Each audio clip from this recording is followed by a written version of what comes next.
এর বিকট আওয়াজ গিয়ে পৌঁছায় আজিজ চৌধুরীর কানে। খবরের কাগজ থেকে মুখ তুলে সাইলা বেগমের দিকে তাকিয়ে বলল, বাড়িটা কি পাগলা গারদ বানাতে চাচ্ছ? ভাড়াটিয়া শান্তি পাচ্ছে না, সারাক্ষণ বাসার ভিতরে ভাঙচুর, এগুলো কে সহ্য করবে? আজিজ চৌধুরীর কথা শুনে ঠান্ডা গলায় সাইলা বেগম বলল, ওর মা বাবা আজ আসছিল, সেই জন্য অমন করছে। মা বাবাকে একদম সহ্য করতে পারে না রূপা। একরাশ বিরক্ত নিয়ে আজিজ চৌধুরী বলল, ওর বাবা মায়ের টাকার কি কমতি আছে? কোনো ভালো মেন্টাল হসপিটালে মেয়েকে ট্রিটমেন্ট করাতে পারে না? এটা ভদ্রলোকের বাসা। সাইলা বেগম বলল, এভাবে বলছো কেন? রূপা তো স্বাভাবিক প্রায়। তোমার সন্তান কি তুমি পাগলাগারতে রাখতে চাইতে? আজিজ চৌধুরী বলল, আমার সন্তান পাগলাগারতে না রাখলেও অন্য কারোর ঘাড়ে চাপাতাম না। এই বলেই আবার খবরের কাগজে চোখ বুলাতে লাগলো আজিজ চৌধুরী। রূপার ব্যাপারে সাইলা বেগমকে কিছু বলে লাভ নেই, সেই ব্যাপারে পজিটিভ, সবসময় রূপার সাপোর্টই করে যাবে। আনমনে এইসব বিড়বিড় করে বলছে আজিজ চৌধুরী। সাহেলা বেগম দ্রুত উঠে রূপার রুমে গেল। রুমের পুরো নাজেহাল অবস্থা।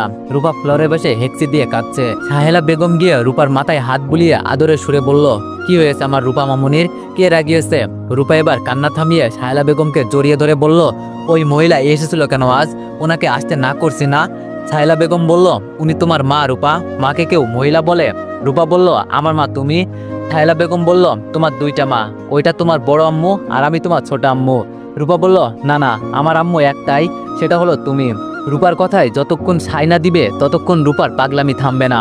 সাহেলা বেগম মুচকে হেসে বলল, আচ্ছা আচ্ছা, আমি তোমার আম্মু। বিশ্বজয়ের হাসি দিল রূপা। কে বলবে এই মেয়েটা একটু আগে কেঁদেছে, পাগলের মতো আচরণ করছিল, রুমের সবকিছু ভাঙচুর করছিল। সাহেলা বেগম এবার ধমকে সুরে বলল, রূপা, তোমায় কতদিন বলেছি বিছানা এভাবে এলোমেলো করবে না, পুরো রুমটা অগোছলো করলে কেন? সাহেলা বেগমের পাশে গিয়ে জড়সড়ো হয়ে দাঁড়িয়ে রূপা বলল, ওই মহিলাকে দেখে আমার মেজাজ খারাপ হয়েছিল।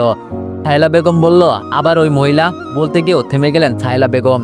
রূপা এবার চুপটি করে শান্তভাবে চেয়ারে বসলো। 21 বছর বয়সের মেয়ে রূপা, কোমল মায়ামাখা চেহারা, চোখগুলো ডাগর ডাগর, গায়ের রং শ্যামলা। গায়ের এই শ্যামলা রংটা যেন রূপার চেহারার মাধুর্য আরো বাড়িয়ে দিয়েছে। হাঁটু অব্দি ঘন কালো চুল, ঠোঁটের নিচে কুচকালো ছোট একটা তিল, সব মিলিয়ে শ্যামলা পরি। রূপা কখনো স্বাভাবিক, কখনো অস্বাভাবিক, কখনো শান্ত, কখনো তুফানের মতো উত্তাল। সাহেলা বেগম ড্রেসিং টেবিলের থেকে তেলের বোতলটা হাতে নিয়ে রূপার চুলে যত্ন সহকারে তেল মাখিয়ে দিতে দিতে বলল, বাসায় আর কখনো ভাঙচুর করিস না মা, তোর বাবাই বিরক্ত হয়, আমায় কথা শোনায়। রূপা নীরব ভঙ্গিতে বলল, আচ্ছা। লম্বা ঘন চুল আশ্রিয়ে বেনি গেতে দিল সাহেলা বেগম। মাঝে মাঝে রূপার চুলগুলোর দিকে তাকিয়ে থাকে। মেয়েটার চুলগুলো এত সুন্দর কেন? বিছানার চাদর বালিশ ফুলোর থেকে উঠিয়ে একে একে গুছাতে লাগলো সাহেলা বেগম। ফুলদানির ভাঙা টুকরোগুলো পরিষ্কার করল। সাহেলা বেগম কাজে ব্যস্ত। সুযোগ বুঝে আচারের ডিব্বা নিয়ে এক দৌড়ে ছাদে চলে গেল রূপা। ছাদের এক কোনায় চেয়ারে বসে এক দৃষ্টিতে বইয়ের দিকে তাকিয়ে আছে সাকিব। চোখে ইয়া বড় বড় চশমা দেওয়া, চুলগুলো কোকড়ানো, চেহারায় গম্ভীরতার ছাপ। ইঞ্জিনিয়ারিং চতুর্থ বর্ষের ছাত্র সাকিব, লেখাপড়ায় বেশ মনোযোগী, প্রয়োজনের বেশি একটা কথাও বলে না, তাপা স্বভাবের। রূপা পা টিপে টিপে আস্তে আস্তে গিয়ে সাকিবের পিছনে দাঁড়ালো। ওয়ানেক্সের সবচেয়ে বিশ্বস্ত বুকমেকার, যা পিএইচডি এবং সিরিয়া অ্যাপের অফিসিয়াল পার্টনার। এই অ্যাপসে আপনি cricket, football, tennis live match দেখতে এবং তাদের স্কোর ভবিষ্যৎবাণী করে সহজেই অর্থ উপার্জন করতে পারবেন। সেই সাথে BMW গাড়ি, আইফোন, ল্যাপটপ এবং আরও অনেক নগদ পুরস্কার জেতারও সুযোগ রয়েছে। এই অ্যাপটিতে আপনি class crystal, under and over 21 ইত্যাদি গেম খেলে সহজেই আয় করতে পারবেন। আপনি বিকাশ, নগদ, রকেট ব্যাংক, ক্রিপ্টো, পেপল এবং অন্যান্য সহজ পদ্ধতির মাধ্যমে সহজেই আপনার জেতা টাকা তুলতে পারবেন। এখানে আপনি 24 ঘন্টায় 7 দিন গ্রাহক সহায়তা পাবেন। তাই এখনই পিন কমেন্টের লিঙ্ক ব্যবহার করে রেজিস্ট্রেশন করুন অথবা গুগলে 1x সার্চ লিখে রেজিস্ট্রেশন করুন। আর হ্যাঁ, রেজিস্ট্রেশনের সময় আমার প্রোমো কোড VODO7 ব্যবহার করে প্রথমবার ডিপোজিটে 20,000 টাকা পর্যন্ত পান। ডিব্বায় অবশিষ্ট আচারটুকু সাকিবের মাথায় ঢেলে দিল। অকচকে উঠে দাঁড়ালো সাকিব। আচারের তেল নাক মুখ দিয়ে বেয়ে পড়ছে। শার্টে অলরেডি দাগ লেগে গেছে। পাশে দাঁড়িয়ে খিলখিলিয়ে হাসছে রূপা। চরম বিরক্তি নিয়ে মেজাজ খারাপ করে সাকিব চেঁচিয়ে বলল, এই মেয়ে, তোর সমস্যাটা কি বলতো?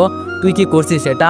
নতুন শার্টটা দিলি তো নষ্ট করে, চুলগুলো মাত্র শ্যাম্পু করলাম, গোসলটাও নষ্ট করলি। রাগে নাক মুখ লাল হয়ে গেছে সাকিবের। রূপা মোটেও ভয় পাচ্ছে না, বরং বিষয়টা উপভোগ করছে। রাগ কন্ট্রোল করতে না পেরে সাকিব চেঁচিয়ে বলল, এক্ষুনি যাচ্ছি বাড়িওয়ালা আঙ্কেলের কাছে, মাস শেষে এতগুলো টাকা ভাড়া দিয়ে থাকি, এই পাড়া সহ্য করার জন্য। পথ আটকিয়ে দাঁড়ালো রূপা। অনুনয়ের সুরে বলল, পায়ে